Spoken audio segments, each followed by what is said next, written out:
बिस्मिल्लाहिर्रहमानिर्रहीम अस्सलाम वालेकुम वरहमतुल्लाहि वबरकातुहू। डियर स्टूडेंट्स, हम लोगों ने बीएससी की मैथमेटिक्स को शुरू किया हुआ है। बीएससी में जो कैलकुलस एंड एनालिटिक ज्योमेट्री की बुक है डॉक्टर एम तालपुर की, ये वाली book calculus and analytic geometry doctor M Talpur, इसका हम लोगों ने चैप्टर नंबर 7 शुरू किया हुआ और इसकी एक्सरसाइज नंबर हम लोग सॉल्व कर रहे हैं 7.6, जो कि पेज नंबर 338 पेज पे दी हुई है। ठीक है, इससे पहले डिफरेंट लेक्चर्स में मैंने आप लोगों को इस एक्सरसाइज के क्वेश्चन नंबर 1 से लेकर 9 तक सॉल्व करवा दिए थे। आज के इस लेक्चर में हम लोगों ने इस एक्सरसाइज नंबर 7.6 के क्वेश्चन नंबर 10, 11 और 12 को सॉल्व करना है। ठीक है, 10, 11 और 12 को सॉल्व करना है। अगर आप लोगों ने इस चैप्टर के कंप्लीट लेक्चर्स देखने हैं शुरू से लेकर एंड तक, तो आप लोगों से रिक्वेस्ट है कि आप यूट्यूब चैनल की प्लेलिस्ट में देख लिया करें। ठीक है, वहाँ पे लिखा होगा कैलकुलस चैप्टर नंबर 7, वहाँ पे तमाम लेक्चर आप लोगों को तरतीब से मिल जाएंगे। तो क्वेश्चन नंबर 10 है हमारे पास। इसमें कहते हैं find equation of straight line passing through the point. हमारे वो कहते हैं equation of straight line find out करें। यही वाली जो लाइन है ये पासिंग किस पॉइंट से पास हो रही है, 5 - 3 2, एंड परपेंडिकुलर किसके है, वाई जी प्लेन के है। परपेंडिकुलर किसके है, वाई जी प्लेन के।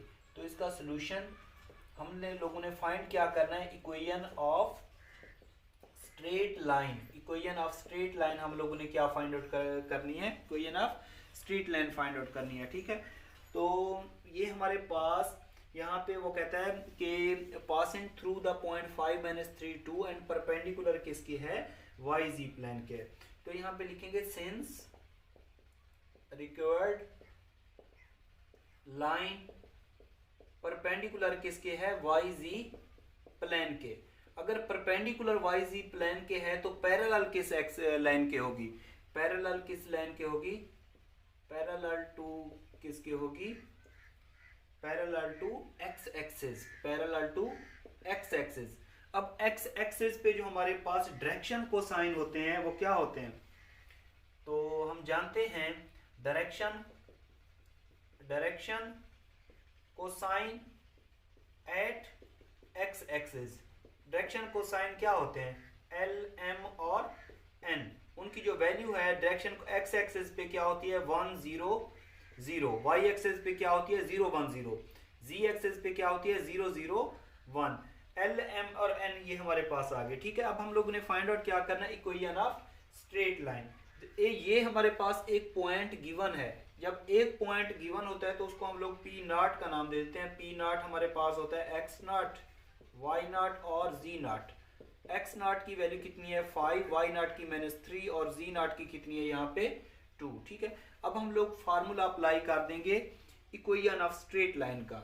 Now equation of straight line passing through P not कौन सा है हमारे पास, पॉइंट 5 - 3 और 2, 5 - 3 2, हैविंग डायरेक्शन कोसाइन कौन कौन से डायरेक्शन कोसाइन, 1 0 0 इज। फार्मूला क्या होता है हमारे पास, इक्वेशन ऑफ स्ट्रेट लाइन हो या इक्वेशन ऑफ लाइन हो, उसका फार्मूला होता है x - x naught over l, y - y naught over m, z - z naught over n। तो ये हो जाएगा x - x not. x not कितना है यहाँ पे हमारे पास 5, और l कितना आया हमारे पास, डायरेक्शन कोसाइन l कितना है हमारे पास यहाँ पे 1, ये 1 आ जाएगा। ठीक है, y - y not, y not कितना है हमारे पास, y नॉट हमारे पास है -3, तो ये हो जाएगा +3, और यहाँ पे m कितना है 0, z - z नॉट कितना है ये वाला 2, और n कितना है हमारे पास, n हमारे पास है 0। ठीक है, तो अब हम लोगों ने फाइंड आउट करनी है किसकी वैल्यू, हम लोगों ने फाइंड आउट करनी है इसमें से x y z, इनको सॉल्व करना है। ठीक है, तो इनको सॉल्व करने का तरीकाकार क्या होता है कि पहले इसको इसके इक्वल कर देंगे, तो ये हमारे पास हो जाएगा x - 5/1 = y + 3/0। इसको फिर इसके इक्वल कर देंगे तो ये हमारे पास हो जाएगा x minus 5/1 z minus 2/0।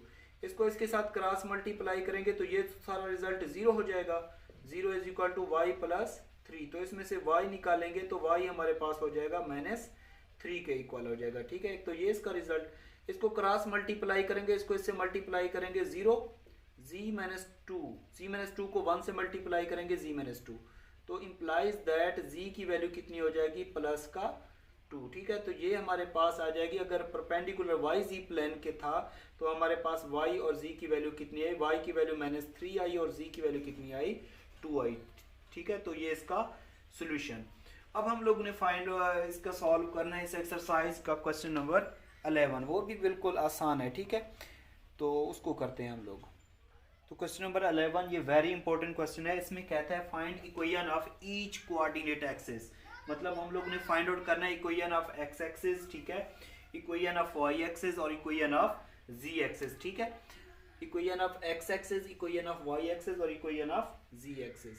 3 dimension में हमारे पास 3 किस्म की लाइनें होती हैं। एक होती है एक्स एक्सिस लाइन, ठीक है, या इसको आप लोग वाई एक्सिस कह दें। ठीक है, ये हमारे पास वाई एक्सिस लाइन यहाँ पे क्या होती है, एक्स एक्सिस लाइन होती है। ठीक है, ये वाई एक्सिस लाइन, और ये क्या होती है, Z axis line. Equation of each coordinate axis में हम लोगों ने equation of X axis find out करनी है, equation of Y axis, equation of Z axis. ये तीनों जो लाइनें हैं ये किससे पास हो रही हैं, यहाँ पे कोई रेफरेंस पॉइंट या जिसको कहते हैं हम लोग ओरिजिन, वो क्या होगा 0 0 0 0 और 0 होगा, मतलब ये P0 होगा 0 0। 3 डायमेंशन, 3 टपल, 3 किस्म की लाइनें इसमें, तो ये 3 टपल के एलिमेंट्स होंगे 0 0 0। डायरेक्शन कोसाइन की वैल्यू एट एक्स एक्सिस होती है हमारे पास 1 0 0। ये क्या होती है, वाई एक्सिस लाइन पे हमारे पास डायरेक्शन कोसाइन की वैल्यू होती है 0 1 0, और जी एक्सिस पे हमारे पास क्या होती है, डायरेक्शन कोसाइन की वैल्यू होती है 0 0 1 होती है, 0 0 1 होती है। ठीक है, तो ये वाली वैल्यूज यूज करके हम लोग इक्वेशन की निकाल लेंगे। तो बहुत ही आसान तरीका आप लोगों को बताता हूँ कि equation of each coordinate axis, मतलब equation of X axis, equation of Y axis और इक्वेशन ऑफ जी एक्सिस कैसे निकालते हैं। ठीक है, तो यहाँ पे मैंने इसका सोल्यूशन, सबसे पहले हम लोग निकालेंगे इक्वेशन ऑफ एक्स एक्सिस। ठीक है, उसके बाद इसको सॉल्व करेंगे इक्वेशन ऑफ वाई एक्सिस।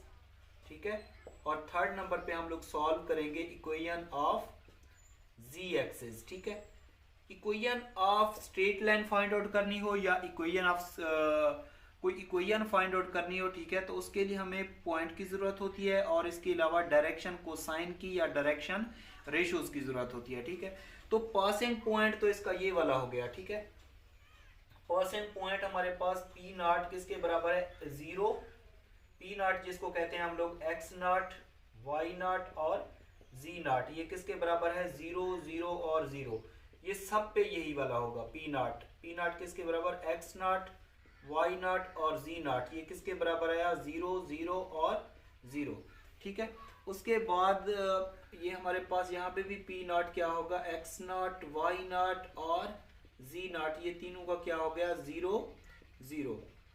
ये वाली जो लाइन है एक्स एक्सिस लाइन है, ये भी 0 से पास हो रही है, वाई एक्सिस लाइन भी 0 से पास हो रही है, जी एक्सिस लाइन भी इसमें से पास हो रही है। ठीक है, तो direction cosine X axis line पे डायरेक्शन कोसाइन क्या है, direction cosine at X axis, direction cosine को किससे ज़हर करते हैं, एल एम और एन से ज़हर करते हैं। ये हमारे पास क्या है 1 0 0 1 0 0। Direction cosine at Y axis line पे डायरेक्शन कोसाइन क्या होते हैं, एल एम और एन की वैल्यू क्या है हमारे पास 0 1 0। और direction cosine at Z axis line पे हमारे पास डायरेक्शन कोसाइन की वैल्यू क्या है, एल एम और एन की वैल्यू हमारे पास क्या है 0 0 1। तो अब हम लोग ने क्या फाइंड आउट करना है, equation of X axis. Now equation of X axis के लिए हम लोग जब हमारे पास एक पॉइंट गिवन हो या डायरेक्शन कोसाइन की वैल्यू गिवन हो या डायरेक्शन रेशियोज की वैल्यू गिवन हो, तो फार्मूला हमारे पास ये वाला फार्मूला अप्लाई करते हैं, ठीक है। फार्मूला हमारे पास होता है x minus X naught over L, y minus Y naught over m, z minus z naught over n। सब पे यही वाला फार्मूला अप्लाई करेंगे। यहाँ पे लिखेंगे नो फार्मूला, ठीक है।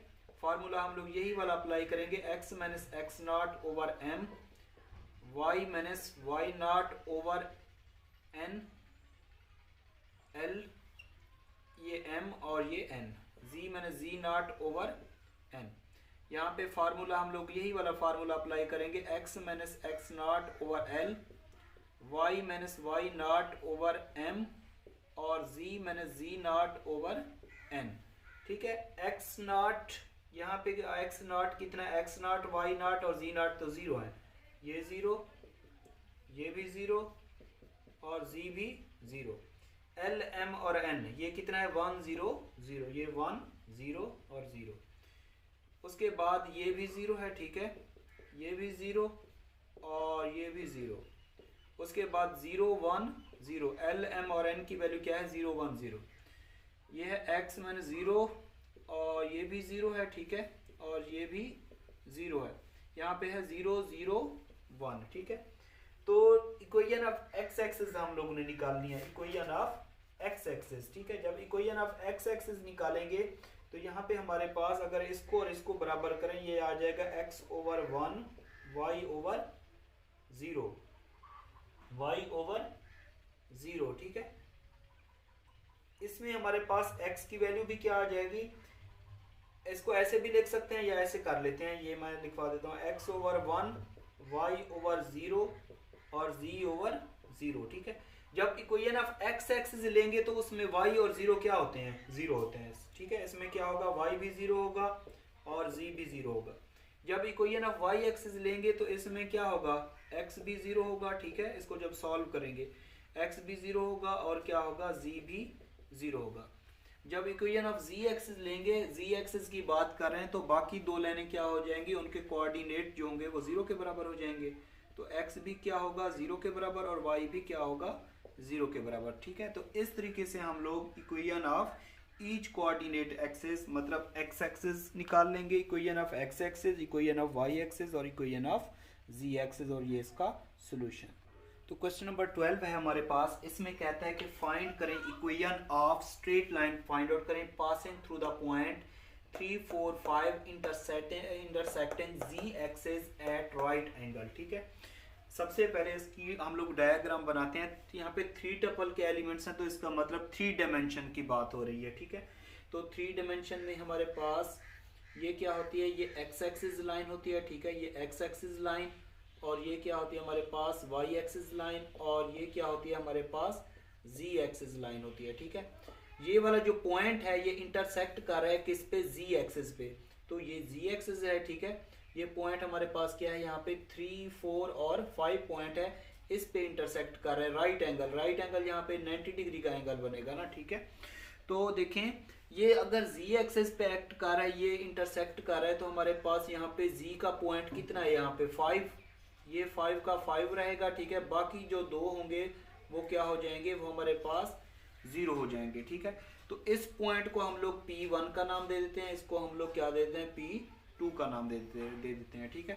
अगर ये P1 पॉइंट है तो ये क्या होगा हमारे पास, ये x1, ये y1 और ये z1, ये x2 और ये y2 और ये क्या होगा दूसरा 5 क्या होगा, z2 होगा, ठीक है। अब हम लोगों ने फाइंड आउट क्या करना है, equation of straight line find out करनी है, ठीक है। सॉल्यूशन इसका हम लोग ने फाइंड आउट क्या करनी है, इक्वेशन ऑफ स्ट्रेट लाइन। तो equation of straight line find out करने के लिए एक तो हमें पॉइंट की जरूरत होती है, ठीक है, और दूसरा हमें जरूरत होती है डायरेक्शन रेशियोज की जरूरत होती है। तो अगर हमारे पास 2 पॉइंट गिवन हो, तो जिस तरह हम लोगों ने इस एक्सरसाइज का क्वेश्चन नंबर 7 किया था, सेम उसी मेथड से इसको सॉल्व कर लेंगे, ठीक है। एक हमारे पास पॉइंट गिवन है, पहला पॉइंट हम लोग ले लेंगे इक्वेशन ऑफ स्ट्रेट लाइन में x0 y0 और z0, उसको ले लेंगे, और इसके अलावा हमें चाहिए होती है डायरेक्शन रेशियोज। तो डायरेक्शन रेशियोज के लिए हम 2 पॉइंट में से आसानी से निकाल लेते हैं, ठीक है।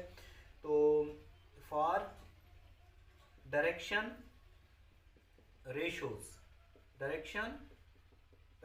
ठीक है, डायरेक्शन रेशियोज, डायरेक्शन रेशियोज हम 2 पॉइंट्स की किस तरीके से निकालते हैं कि ये हमारे पास पहला पॉइंट है, ये हमारे पास दूसरा पॉइंट है। डायरेक्शन रेशियोज को हम लोग किससे ज़ाहिर करते हैं, लैम्डा, म्यू और न्यू से शो करते हैं। लैम्डा इज इक्वल टू होता है 2 पॉइंट के लिए x2 माइनस x1, और म्यू किसके बराबर होता है y2 माइनस y1, और न्यू किसके बराबर होता है z2 माइनस z1।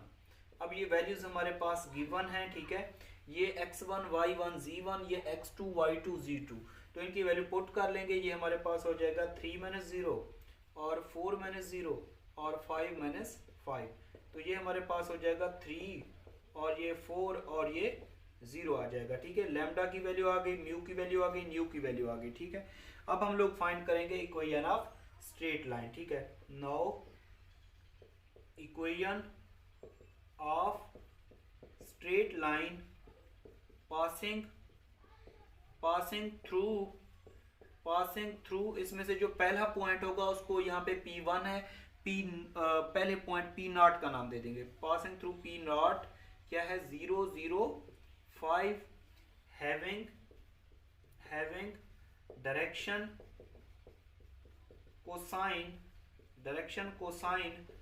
कोसाइन कौन कौन से है यहाँ पे, 3 4 0 इज, फार्मूला क्या होता है हमारे पास, x minus x naught over lambda, y minus y naught over mu, और is equal to z minus z naught over nu होता है, ठीक है। अब x नॉट, y नॉट और z नॉट, ये x नॉट है, ये y नॉट है और ये z नॉट है, ठीक है। ये क्या है, x नॉट, y नॉट और ये z नॉट, और ये हमारे पास क्या है, लैम्डा, म्यू और ये क्या है, न्यू। इनकी वैल्यूज इधर पुट कर देंगे, ठीक है। इसको आगे सॉल्व कर लेते हैं। तो ये हमारे पास हो जाएगा x माइनस x नॉट कितना, 0, लैम्डा की वैल्यू हमारे पास कितनी आई 3, y माइनस y नॉट 0, और म्यू की वैल्यू हमारे पास कितनी आई 4, और z माइनस z नॉट की वैल्यू कितनी आई 5, और न्यू की वैल्यू हमारे पास कितनी आई थी, यहाँ पे 0 आई थी, ठीक है। तो इनको हम लोग सॉल्व कर लेंगे, पहले इसको और इसको सॉल्व करते हैं, फिर इसको और इसको सॉल्व कर लेते हैं। तो ये हमारे पास x माइनस 0 मतलब x ओवर 3 और y ओवर 4, तो इसको क्रॉस मल्टीप्लाई कर लेंगे, 4x is equal to 3y, या इसको लिख सकते हैं 4x minus 3y is equal to 0। एक तो ये रिजल्ट आ जाएगा, ठीक है। उसके बाद हमारे पास क्या है, y over 4 z minus 5 over 0, इसको इधर सॉल्व कर लेता हूँ मैं। y over 4 is equal to z minus 5 over 0, इसको क्रॉस मल्टीप्लाई कर लेंगे, ठीक है। इसको जब क्रॉस मल्टीप्लाई करेंगे तो हमारे पास इसका रिजल्ट आ जाएगा, ठीक है। या ऐसे नहीं कर सकते, तो एक और तरीका भी आप लोगों को बताता हूँ इसका, कि आप लोग इसको इस तरीके से कर लें कि इसको इससे मल्टीप्लाई करेंगे, ये तो क्या हो जाएगा, 0 हो जाएगा, ठीक है। तो इंटरसेक्टिंग z एक्सिस, इसमें से जो कोई सी भी दो इक्वेशन को आप लोग सॉल्व कर सकते हैं। तो इनको जब हम लोग क्रॉस मल्टीप्लाई करेंगे, इसको इससे मल्टीप्लाई करेंगे, ये तो 0, ये आ जाएगा 4 इंटू जी माइनस 5, ठीक है। ये 4 मल्टीप्लाई इधर डिवाइड हो जाएगा, 0 over 4 is equal to Z minus 5, तो ये 0 इज इक्वल टू कितना हो जाएगा, जी माइनस 5, या इसमें से जी की वैल्यू निकालेंगे तो जी इज इक्वल टू कितना हो जाएगा, 5 आ जाएगा, ठीक है। तो इस तरीके से हम लोग फाइंड आउट कर लेंगे इक्वेशन ऑफ स्ट्रेट लाइन। ये वाला जो क्वेश्चन है सेम उसी मेथड से मैंने सॉल्व किया जिस तरह मैंने इस एक्सरसाइज का क्वेश्चन नंबर 7 करवाया था। तो ये मैंने जितने भी क्वेश्चन करवाए हैं, अगर इनमें कोई प्रॉब्लम हो तो आप लोगों को कोई भी ऐसी बात है या कोई भी ऐसा स्टेप है, कोई भी ऐसा क्वेश्चन समझ ना आ रहा हो, तो आप लोगों ने यूट्यूब चैनल पे मुझे कमेंट्स करके